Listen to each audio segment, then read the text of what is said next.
There was once a time where blue was for boys and pink was for girls.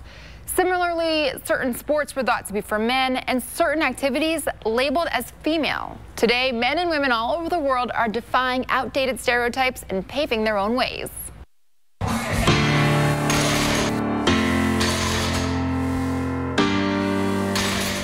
Valencia Rucker is a strong woman. She can lift, she can play, and she does it all in a day's work. The question that I get asked is, how do you find time? I want to do this. Her strength isn't just from being fit, it's from being fearless. Well, I got into weightlifting because at first I started out just doing like a weight loss journey. My coach said, well, why don't you get into powerlifting? I said, well, what's powerlifting? We went to a powerlifting competition. I said, I want to do this. Focused and determined, she worked and worked, becoming one of the best in the sport. 2018 Athlete of the Year. I've won the 2017 push-pull, and then I won first place in 5 competitions that I've been in. Powerlifting led her to another sport she knew little about, football. A girl came up to me in a gym and she's like, wow, you look kind of strong. You want to play football? And I said, sure. I had no idea that it was full contact football. And I saw these women hitting each other and I was like, whoa. That did not stop Valencia.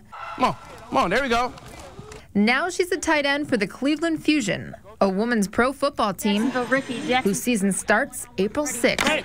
I mean, I think it shows that women can just do anything that a man can do. These women are very committed to the sport, and they love football just as much as any man out there. Valencia is no stranger to courageously entering a space historically dominated by men. A recruiter for Parker Hannafin, she has a background in electrical engineering. It's very challenging.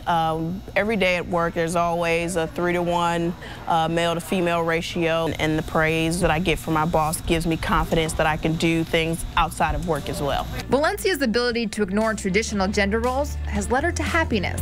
I wake up and I breathe football, weightlifting, and my job. Now, she hopes she can encourage others, not necessarily to follow the route she runs, but more importantly, to take notice of the attitude that she carries. I would love to be a role model for any young lady that wants to do something that no one thinks that they can do. Always just have the confidence. Valencia credits her mother, who was a single mom, for setting a good example of a strong and independent woman. Lauren Brill, News 5 Sports.